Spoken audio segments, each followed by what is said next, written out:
Well, I'm John Ashley. Going to be teaching. I already said that part, but I'm going to be teaching at a Transaction Desk Edition today. We're going to be going through admin and broker tools. Just to let you know a little bit about myself, I'm coming out of Kansas City, Missouri. It's important there. We pretend that Kansas City, Kansas doesn't exist, okay? So Kansas City, Missouri, and I have been training on Transaction Desk a number of years now. I'm one of the primary Transact trainers. So you'll hear me on a lot of our webinars if you ever join us any of the webinars. And then I have a hand in a lot of our video content and community content as well. So if you don't hear my voice is usually behind it in some way when it comes to the training material within Transaction Desk. So I love the program. FMLS made a great choice by adding this as one of the optional items that you have available to you. So I am so glad that they chose to add us as one of the amazing tools, as part of one of the amazing tools there that they have available there at FMLS. I'm going to go ahead and just talk about just a couple things today that are all going to be broker and agent related. And that's really the important part here, is that we are going to really dig in and understand what you have available to you as a broker of an office or the admin, office manager, whatever your title might be.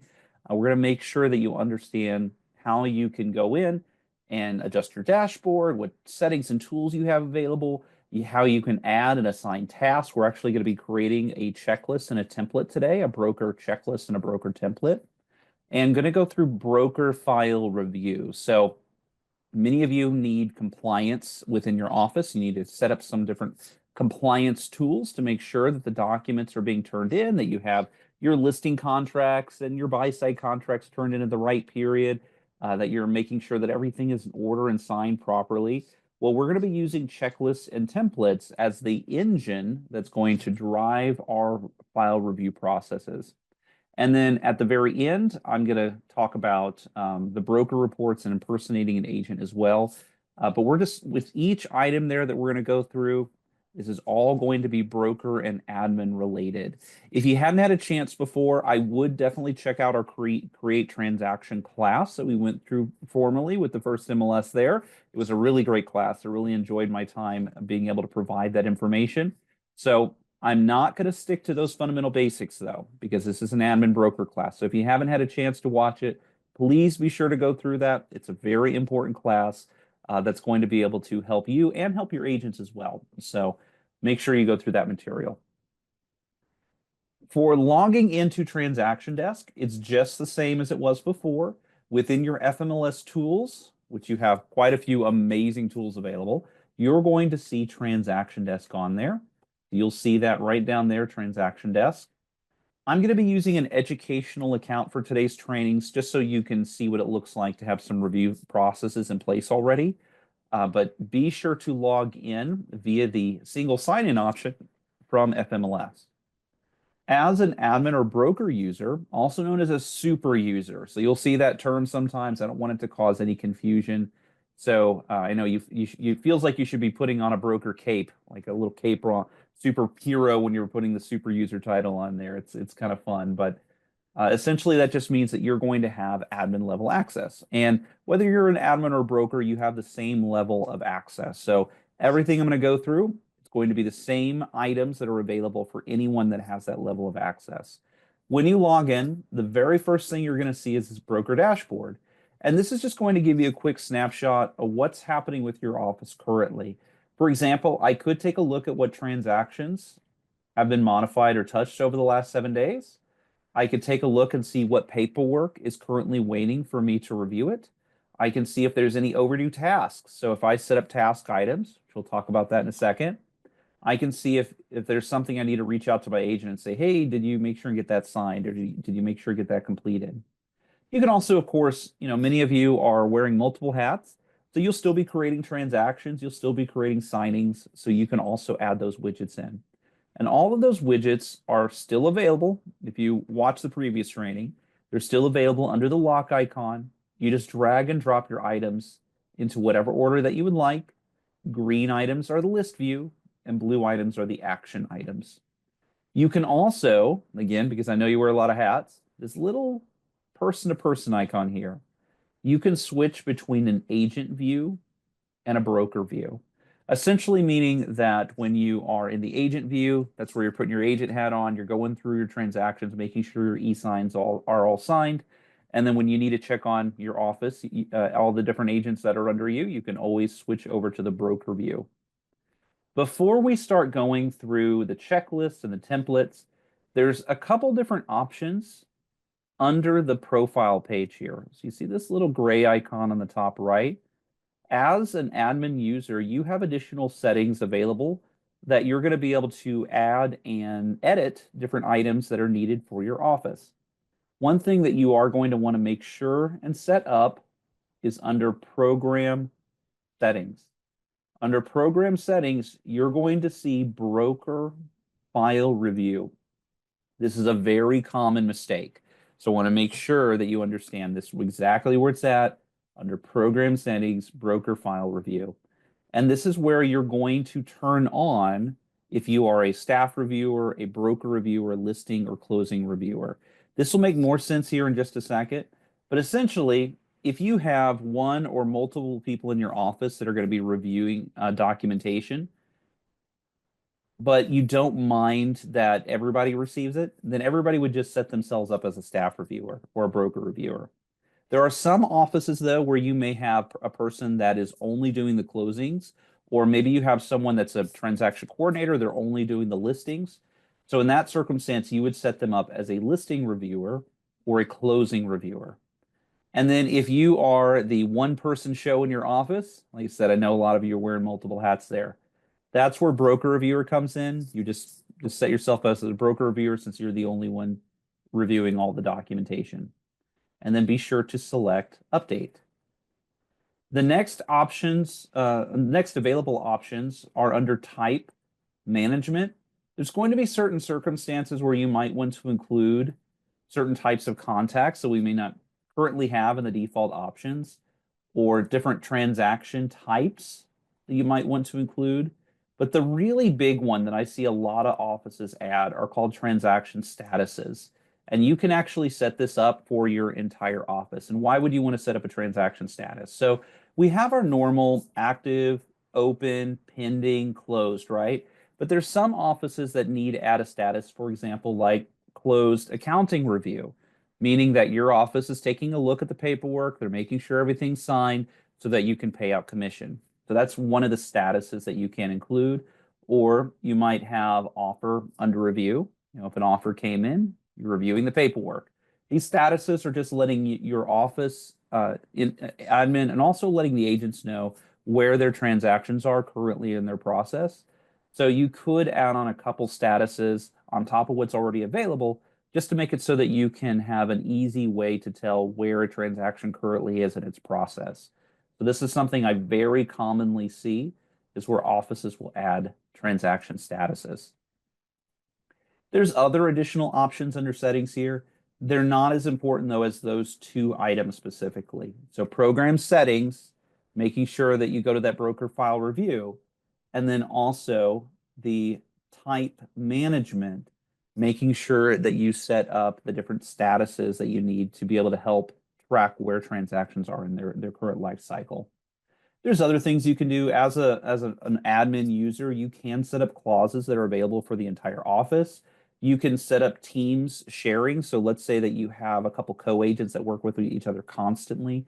You can set up some sharing items on there so it's easy for them to share the transactions with each other. There are different integrations that you can connect with. So there's lots of different options, but the two big ones, broker file review, and then making sure you have those transaction statuses if you would like to go through that process in that manner. After you have set up broker file review, now you're ready to move on to creating a checklist. A checklist has a lot of different purposes, and we're going to head over here. You could go to Checklist Manager here, or at any time, you can head over here to the left-hand side in the section called Templates. If you forget where it is, you can always hit what we lovingly refer to as the pancakes here to be able to select templates. And you're going to see Checklist Manager. Under Checklist Manager, this is where we're going to create a checklist. And this is going to be where agents are going to be turning in documentation for review. It's also where we're going to be setting up action items. So things like put a lockbox on the property, make sure that you have added a sign onto the property, schedule the photographer. So I'm going to create a very basic one and going to do a single family listing here. I'm adding in all those details because as you can tell, I create a lot of fake ones over time here. So for this, you want to make sure and set it up for your office. That way, everyone in your office is going to be able to see it. We'll go ahead and select save. And now we're going to start creating a couple checklist items. Let's start with a document item. When I'm doing a listing, one of the first things that I need my agents to do is get a listing contract to me, right? And so we're going to go ahead and select listing contract. Access meaning, do you want to make it so it can create a link for the seller to be able to access it? Usually people just leave this as no, but this is just allowing an extra layer of access more than what they already have, which they already have a good level of access there. And then here's the important bit, review. So I set myself up as a staff reviewer, and I'm a one-man show. So I'm the only one reviewing this, so I would just select staff review. If this was a circumstance where I had a person in my office that did list side only, I would set them up as a listing reviewer, and then I would select this one as listing review, right? You never want to choose more than one of these unless you need multiple layers of review processes. So for example, maybe I'm starting off with staff review here, but it also needs to go over to the transaction coordinator after the staff says it's okay. So then I would set it up as two. Setting up as two means that you're adding a layer of review on there. It doesn't mean that they're both reviewing at the same time. So I just want that to be very clear. It's an easy mistake that a lot of people make when they're setting these up. We'll go ahead and select save, and we'll add on our next item. Maybe our next item is the seller's disclosure. Again, a very normal item that needs to be turned in. Something I didn't do in the previous one that you would definitely want to do is to add a mandatory icon on it, meaning that this is a required item. I'll go ahead and select save. If you made a mistake like I did on the previous one, I meant to make that mistake, but if you made a mistake on accident, you can always go to the menu to edit it or delete it, or you can always click on it to go back in and adjust what needs to be adjusted. The next item I'm going to do is a task item. Task items are a little bit different because I'm not turning anything into a task item. And this is only a task item. It's going to be an action item. I'm going to say add a lockbox. Though I may not want to mark that as mandatory, if it's 24, 48 hour to show, they're living on the property, they would rather just leave the door unlocked. There are circumstances where a lockbox is not necessary. You'll notice it opened up some options. It also removed my review option. Why did it do that? Well, there's nothing to review here. I don't have anything that they're turning in for me to take a look at. Task, I can put a due date on this related to a transaction date. So for example, I would want this to be on the property at least a day before the listing date. I want to make sure the lockbox is on there so that people are going to be able to access the home for home showings. And then assign a task means that you are going to assign this to a particular person other than the agent. So, for example, there are some times where a task needs to go to a seller. I've seen agents, I've also seen offices where they'll send an email reminder to the seller to say, hey, please be sure that everything is out of sight and you do your best to have a clean environment as we're going to be starting showings tomorrow. It's just a helpful reminder, helpful tip. Bake a plate of cookies. An open house is coming soon. There's things that you can send as reminder emails out to your clients and other individuals as well. There are going to be some circumstances too where an item is both a task and a document item. For example, add to MLS, right? It's a very important step. First MLS is amazing. You want to make sure that your listing is seen. And so that's a definite item that needs to be completed. If you have particular MLS paperwork that you want to take a look at beforehand to say, yeah, it looks good, you can go ahead and add it onto the MLS. I've seen offices that do it that path, so I'm just offering it as a suggestion there. You could set up staff review there, and then you can even set up a task that says, hey, on the list date, you got to make sure to add the listing onto the first MLS. And so couple of just great steps there. I'm going through just a couple. Most of these are pre-active steps. What I would suggest, so some offices have where they have the pre-active checklist of items that need to occur before the listing goes on the market, and then they have their post under contract checklist. And what I would suggest, if you do have a circumstance where you want them to turn things in, like the contract to purchase and other such paperwork in the under contract period, I would add this checklist as a pre-active checklist, and then I would create a different checklist for the under contract. And I'll show you why in just a second. It'll make a lot more sense once we see this in action. But I just wanted to point out that's probably the best method there. And I'm going to go ahead and create an under contract checklist real quick.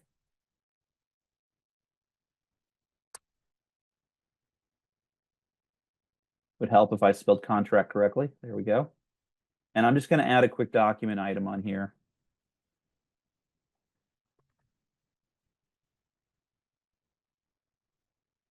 There we go. And say it needs to be reviewed. Perfect. All right, now let's create our template. A checklist is great. Agents can add checklists onto their transactions without a template, but it is a lot easier for the agent if they use a template. It also, here in a bit, where I'm going to show you how you can make it a required item so that they're not skipping the step of using a template. Because, it's hard enough trying to get them to turn in items. It's even harder if they forget to actually add the template on there that tells them what they need to turn in. And so we're going to make that a required item here in a second, but let's go ahead and create a template together. And of course, we're going to make it office level again.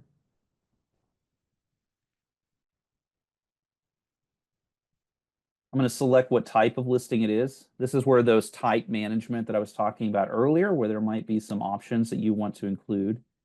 We'll go ahead and select save. This is then where we're going to add in our desired checklist. And so I have two checklists I'm going to add. I'm going to add the one I just created for pre-active, and I'm going to add the one for under contract as well. Of course, if I was working on a buy side, I would probably just have one checklist. I'm specifically doing a list side today because I want to show you why you might want to create two different checklists. We'll go through that in just a second. Next, we're going to add in our documents. So this is going to be paperwork that you are uploading yourself. Maybe you have media agreements with your office there, or like a security device agreement. I've seen different offices that have paperwork that isn't a part of the first MLS's paperwork, and it's just because your office requires it or your franchise requires it. And so this is where you would include that additional paperwork from your computer. It's very easy to upload. I'm grabbing this exclusive right at Rich to represent as just an educational example, okay? But the more important piece are the forms from First MLS.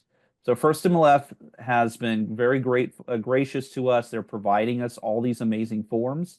So this is where you would want to plug in those highly used forms. I'm using educational account, so my forms are going to look a little different than yours. But understand that you're just going to grab the forms directly from First MLS itself. So I am grabbing just a handful as good examples. And you're just going to select which ones that you want to include. I would, of course, include the listing contract. A good rule of thumb, any paperwork that you're going to have the agents turn in, add it to the form section. Any paperwork that you're going to have them turn in, be sure to add it to the form section so your agent doesn't have to try to search for those forms. What's amazing about a template is it's going to automatically add those documents and forms onto the transaction. So your agents are not going to have to track it down if it's already included. Another good rule of thumb, if they're using that paperwork at least 50 to 60% of the time, like a lead-based paint disclosure, which you might not necessarily have them turn in, it's a really good idea just to go ahead and include it so they're not trying to find it, okay? Of course, like basic amendments and addendums that are just used every once in a while, those you could probably skip. They can always find those in the library that's available from First MLS. So we've created a template together. Let's see what that looks like in practice now. So your agents are going to go in and they are now going to create their transaction. So I'm just going to call this first MLS lane. They're going to use a template, which I just created. They're going to usually go through the wizard. I'm going to skip all of that today. We went through that in the previous webinar.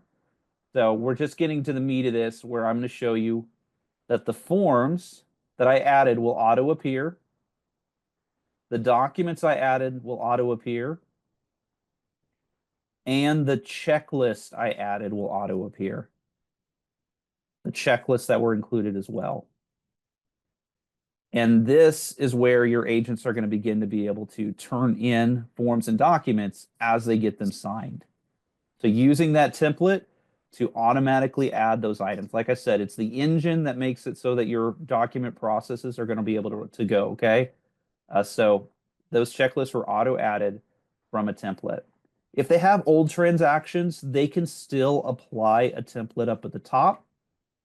They can also add checklists that you have created for the office. So just checking Q&A for a second. You can always ask questions as I go along as well, so be sure to throw them in. I'd love to be able to answer any questions that may come up. Let's talk about how agents are now going to turn in those documents for your review, and then how you review them on your side. So an agent is going to go through their normal processes of getting items signed. Hopefully they use AuthentiSign. AuthentiSign is a great e-sign solution. It's integrated with TransactionDesk, and it is a first MLS benefit, member benefit. So hopefully they use it. I'm not going to jump to AuthentiSign. We talked about in the previous class. Essentially what's going to happen is that when they have a packet signed, like I'm just going to call this my example packet, it's going to come back in a folder, and it'll have, the date on there. It doesn't look exactly like this, but it'll look similar. So it'll have the date and the time, and it will be a folder. And let's pretend this folder is filled with completed items. I'm just going to grab a couple items to add to it real quick. But we're gonna pretend these went through AuthentiSign. And a good way to know if it went through AuthentiSign is that it'll have the lock icon next to it, which lets you know, hey, this was an item that was sent through AuthentiSign. So if they used AuthentiSign, it will come back as a folder in their document section. And all they then have to click is submit. It's the only thing that they have to click in order to be able to see the checklist and attach the item. So they don't have to try to track it down or anything like that. All they have to do is click submit, find what they want to attach it to, and then push submit. If this is a circumstance where they had something signed by hand, so the client wanted to use their ink pen. I understand. I've run into people that had Wayne Gretzky's ink pen, so they wanted to make sure and use it for all their signings, okay, for hockey fans out there that know who that is. So in that circumstance, they just need to head to the checklist and attach it to the section, and they just click attach right there on the checklist. They choose the square here, and then they upload the item from their device. I just have this random input form I'm going to use. When it comes to task items, like adding a lockbox, there's nothing to submit here. They just need to mark what it's done. They don't have to do anything fancy with that one. Just click on it to show that it's been completed. All right, so we have a couple items submitted. As a broker, if you used the dashboard item, the widget that I talked about earlier, first, you're going to get an email letting you know some items were submitted. Second, if you use the dashboard, you're going to be able to come in and see that there's some documents and forms here that were submitted that I need to take a look at. I could click on these items, but instead, because you're busy, your agents are busy, they're probably turning in a lot of paperwork to you. Instead, let's use the quick review. So I'm going to head to the broker tools on the left-hand side. If you don't remember which one it is, don't worry. Don't forget about the pancakes here, because then you'll be able to see exactly which one it is, okay? So under broker tools, you're going to see review document. If you don't see review documents, that means you didn't turn yourself on as a reviewer.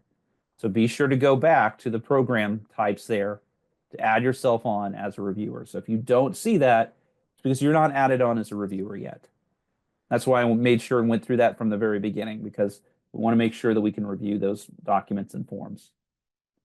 So I'll select review documents. I can see I have one transaction on here. The hope is you have lots, right? So your agents are busy people. Hopefully they're turning in a lot of transaction forms and documents. We're going to go to quick review. We're going to pretend like we have a lot of transactions that have items turned in. So we'll go to quick review, which would allow us to move between the different transactions using the drop-down menu at the top of the page here. I can then take a look at it and say, yeah, it's good. Let's pretend this seller's disclosure is okay. And then let's pretend that this MLS paperwork is okay. The listing contract, on the other hand, very important piece, it's missing something. The agent forgot to add their name. I can add a note, multiple notes on here if I wanted to, or I could mark reject either here or here, and it will require a note asking why it was rejected. So let's say, I automatically click reject, and I said, missing agent name at top. I'll click save. So now this has been rejected. That doesn't stop the amount of notes that I can add, though. So I can add seller forgot to check mark and add date, and then click save. So I can add additional notes as I'm going through this paperwork of missed items. So I've approved a couple items, but I also rejected an item. The agents are going to then receive an email letting them know that items were approved or rejected. You can also reset this back to requested if you want to, and then mark it as approved or rejected. You can print it from here if you'd like. You can also remove a mandatory lock. So maybe 95% of the time, this particular paperwork, well, listing contract is 100% of the time, but other paperwork, maybe it's usually required, but in this circumstance, it's not. Maybe it's a land property or something to that effect. So you can remove a mandatory lock if you need to. Probably won't use that too often. So there we go. I submitted it. My agents are then going to get an email.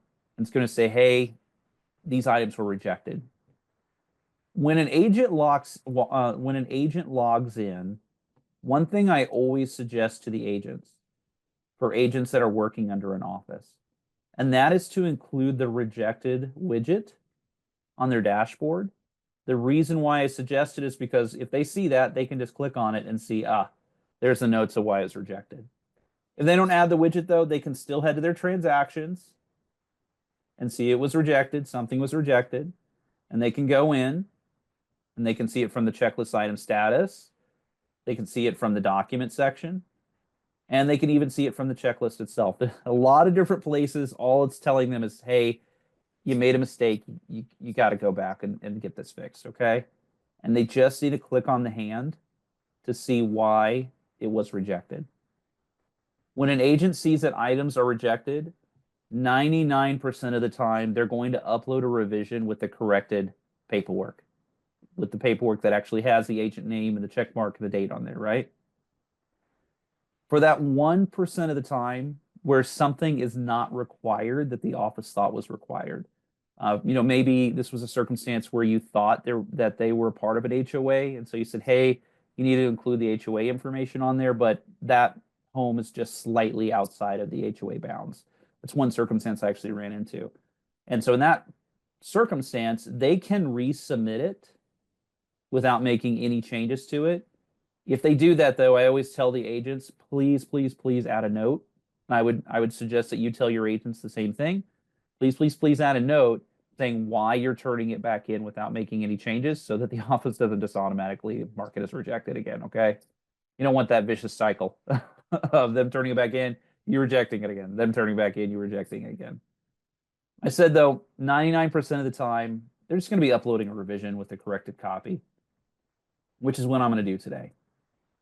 I'm going to upload the copy. It's been submitted again. You're going to go as a broker or an admin. You're going to go to your review documents there. You're going to hit that quick review. You're going to take a look at it and say, yeah, it's good. And then it's good to go. Now, earlier I talked about when you're on the listing side that it's a really good idea to have two separate checklists, one for the pre-active and then one for the under contract period. Let me show you why I said that. So within the transaction, once an agent finishes a checklist, like I finished this one, it will minimize that checklist so that they can just move on to the next part of the process. And it helps them keep track of where they're at with each part of the life cycle of the transaction.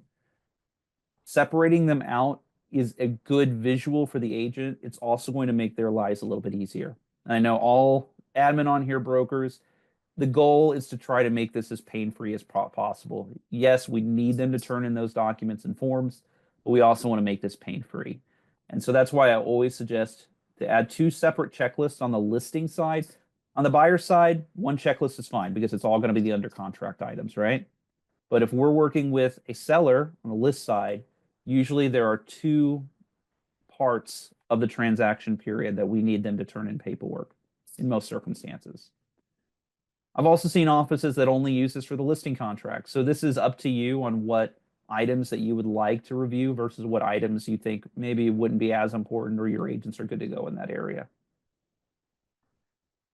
Next part of this, I know I'm throwing a lot of information at you. Thankfully, Bethany said at the beginning, First MLS is recording all of this, and we do have additional training material. So if you're feeling a little overwhelmed, I apologize. I know I'm throwing a lot at you in a short period of time here. Be sure to go through the recording. I'll also show you where those training materials are, okay? Next, office transactions.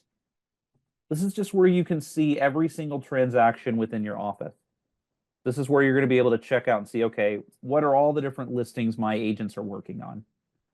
And so you can see everything, all of them connected there. Heading back to the dashboard, agents. It's going to be able to allow me to see my agents. I can also click on an agent to impersonate the agent. The only time you really need to use this, because you can help them with their transactions, the only time you ever need to impersonate an agent is where they're just having some difficulty with their settings. And unfortunately, you can't change their settings without impersonating the agent. So it's just a circumstance where you're just helping them with some of their setting options. Not something that you have to use very often there, but I wanted to point it out just in case. This is also where you can enable another member as a super user in your office if you have an additional admin that, or maybe someone got a promotion, they're the office manager now. Okay, well, now I need to promote them in the system to a super user. We also have office settings, which I would definitely check out. One of the office settings, if you are going to use templates, I highly, highly suggest forcing those agents to use those templates. Like I suggested, it's hard enough getting them to turn in items. So forcing them to use those templates when they're creating their transaction is just going to make your process a little bit easier. You're not going to have to try to track down which transaction used a template or not. Instead, it'll force them, they'll use it, it'll be good and good to go in that area. There's other options here, like do you only want to track mandatory items in the progress bar? Do you want to get a summary email, a daily reminder of things that need to be completed? And then there are some integrations, but those integrations are just other services outside of Lone Wolf that you can connect with TransactionDesk. Some of which I know are provided to First MLS as member benefits. So it's always a good idea to take a look at some of those integrations. The more important key here is just making sure you have your office settings put together. There are a lot of different reports that you can run for your office. Things like a transaction report. What currently is open? What currently is active? Do I have anything that are coming up to close soon? I would select all, just meaning that if you do have more than one office connected to your account, you're going to see all of them. For the agents here, you can just move the entire office over with all the agents. And then you are going to use a filter for particular statuses. Grabbing a couple. You can choose how it's going to be sorted. You can choose what date range that you would like to use. I'm going to go a little further back than this. You can also choose a closing date period as well. So either a modified date or a closing date. And then when you want to run the report, just select it as a PDF, a CSV file, an Excel type file, or you can just run the report in the system. So this will let me take a look and say, okay, this is open. I can see the closing date, what the final sale price is. So it's just letting me know with all the transactions in my office here, what's coming up, what's currently being worked on, and you can even click on it to get into the transaction and take a deeper look. I talked about adding notes when you are rejecting an item. You can create canned notes. A canned note just means instead of having to type in the same thing over and over again, missing section 1B needs to be this, this, and that. Instead, you can add it as a canned note that you just choose from the drop-down menu there. So, and one last item, office tasks. This is going to allow you to see every single task item for your office. And these are going to be specifically action items. These are not the paperwork items. These are things like, schedule final walkthrough and add a lockbox and make sure that you've scheduled the photographer. So these are going to be action items, not document type items. So that is it for the broker tool section here. Everything that you're going to be using. Primarily, it's going to be review documents if you have that review process there. So primarily, it's going to be review documents. So I went through a lot. Let's do a quick recap. Important key parts, okay? First, make sure under settings, make sure to go to program settings. And if you are going to be doing review processes, that you have set yourself up as a reviewer. Next, adhere to the tablets, the templates tab. Create your checklist and create your template. Your agents will then be able to create a transaction with those available templates. Your agents will then also be able to attach items to turn in for review. And when they have turned those items for review, you just need to head to the broker tools section, go to review documents, where you can review any items that have been turned in. Okay, question that came in, anonymous, thank you. I'm guessing that's not your name. It says, when you are in a transaction folder, is there the ability to tab through each document in the file like Remind has next document that brings up a preview of the document versus having to click on each document and having to close out each document? It's a good question, Bethany. So in that circumstance, let me show you what it looks like. I'm going to turn in, I think you're talking about within the review process there. So let me submit an item real quick here. I'm just going to submit a sample to purchase here. Further down here. So when you are reviewing it in quick review, you have a couple options. You can either click on each one to skip to each one, or you can just, well, no, that's what you do. You just click on each one to move. So there's not like a next document on there, but what you do instead is you just click on the documents on the left-hand side to be able to see it. And then you can scroll down to see the pages that are within that document. And it's just a simple scroll here. So it's not a next document coming up like Remind has, but it is just as simple as clicking around to be able to see the different documents that you're going to. And then to move on to the next transaction, and maybe this is closer to your question, you can either go to the drop-down menu to pick a specific transaction, or there is a next option at the top to move on to the next transaction. So I think maybe that might be a little closer. I know with Remind, I don't know this because I don't use that tool, but I think from what I'm gathering that you click on next to get to the next document that needs to be reviewed. With this one, on the other hand, you just click on next to move on to the next transaction. What's nice, and the reason why we added it as a list view like this is for accounting purposes. If you are requiring particular paperwork before commission payout, you can always take a look and make sure that everything's been turned in on a glance on the left-hand side instead of just going one document at a time. That's why we specifically added it like that. I'm sure Remind has a purpose or reason that they added it their way. So all kinds of great logic in it, right?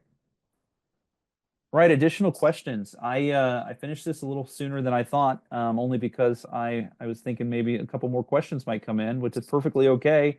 Uh, I might just have a really excellent. I probably, well, I know I have an excellent crew. You all are from the first MLS area, so you probably all already understand this and are good to go. But let's make sure any questions at all for what I've gone through, because I know I've gone through a lot of material.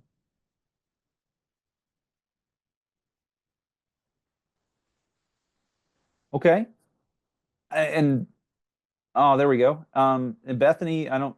We could allow them to unmute too to ask questions if that would be okay with you, but Yep, I am or fine with that. perfect. We've got, so Shauna is going to come off mute here in just a moment and ask a question. And we've also got another one from Deborah. Uh-huh. All right, so Shauna, I've got it set. You can come off mute now. Thank you. Appreciate that. Can you hear me okay? We I can can. hear you. All right. So, you know how in Remind we can set it to have public view or private view so that it can show up in the listing? Is this the same with this application? I apologize. Remind is not our product, so I don't know. When you say public view or private view, are you meaning for marketing So, material? so whenever we have listings, like we prepare the documents, the Mhm. disclosures, and then we prepare them in Remind. So here we would be preparing them in this system now. Uh-huh. So how do we publish whatever we prepare here onto the actual FMLS listing that we have?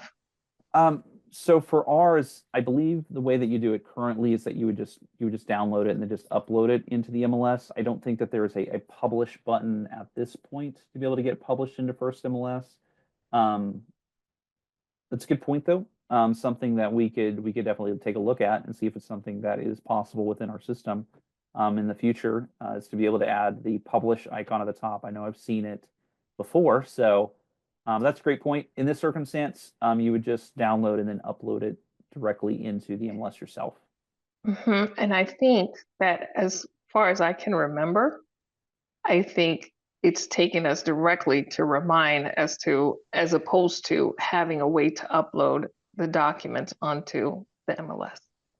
Okay, so it's more like it's uploading a link to those documents, not actually uploading the forms and Correct. documents. Yeah, Okay, because in order for us to publish it, we have to be in Remind and we have to change, right. we have to put in the MLS number and then say, okay, we want it private or we want it public. Right. Yes. So for this, it's you would just upload it onto the listing yourself, which the listing should have the option to be able to upload that documentation without a link. So no, there's no connection in that manner just yet where it's going to be publishing from one place to another. Now we can pull in paperwork from a listing into the system if you ever use the import data feature that's available to be able to pull listings in from the first MLS. So it can pull that paperwork, that public paperwork into the system, but it doesn't work in the opposite direction. It's a really good question. I appreciate that question. We had a couple pop up in the chat here. Deborah asks, if we have used TransactionDesk from another provider, will we have access through FMLS? So everyone should have the single sign-in option in the MLS page here. That should be available to you. If you had it through another office or something previously, it's not going to affect your FMLS account. Your FMLS account will be separate from that former account. So you can keep that former account to be able to have all the old transactions that are on there. Transaction Desk maintains those records for, in the very least, the required amount of time by your state. I don't think that they've ever get deleted those. So they're just going to stay in there for legal purposes, so you can access them anytime that you need. But they're also now available through your first MLS account and Transaction Desk there. So James Vincent was asking, is this a basic tool or is there a charge for advanced features? So as far as creating transactions and the Authentisign part, getting items signed and being able to get that out to the client, all of those things that we went through in the former webinar, those are available to all first MLS users as the agent member packet. Bethany, I believe that they can sign up admin or brokers too, though, if they need that super user access. Is that correct? They just reach out to First MLS to get assistance in that area? I believe so, yes. Excellent. I thought that was the process. I always want to double check though to make sure there was never a change to it. So essentially, if you're a broker or the office manager in your office and you need this level of access that I went through today, you would just need to contact the First MLS to get assistance. Anonymous participant asks, is there a way to add company forms to our templates checklist that will allow the agents to fill or e-sign directly from the system instead of uploading as a PDF from computer?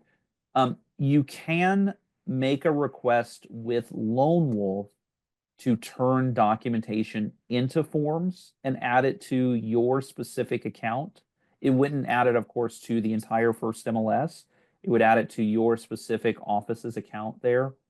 But you do have to make that request directly with our support team instead, and they do have to create the forms because there's a good amount of provisioning in the background that has to, a good amount of development that has to happen with each form where they actually build it out. They actually will take the form and they build out all the areas that need to be written into it. They build out all the areas that need to be signed and check marked and things like that. So yes, possible. You have to contact the Lone Wolf support team specifically to be able to do that. And I can provide the phone number at the very end just for anybody to be able to jump on that if they need. So if you do need to add that in that circumstance. For most questions, though, you're going to be able to actually reach out to your First MLS support team. They are a really great team. I've really enjoyed working with Bethany and the crew, of course, of the training team, but also the support team there. They're a really great, wonderful crew. And they'll be happy to be able to answer any of those questions. There isn't a current sync between Georgia MLS and First MLS at this time. I don't know if that is going to ever sync together, unfortunately. It is going to, I believe, stay separate at this point. But and that's just because they're both member benefits, I believe, if I remember off the top of my head. I work with a lot of different associations, so I apologize if I remember incorrectly. But you will be able to access both. You'll just have to go to the two different single sign-ons to be able to access each one. So my apologies. It is going to remain separate, and it's just part of the current process. They need to remain separate at this time.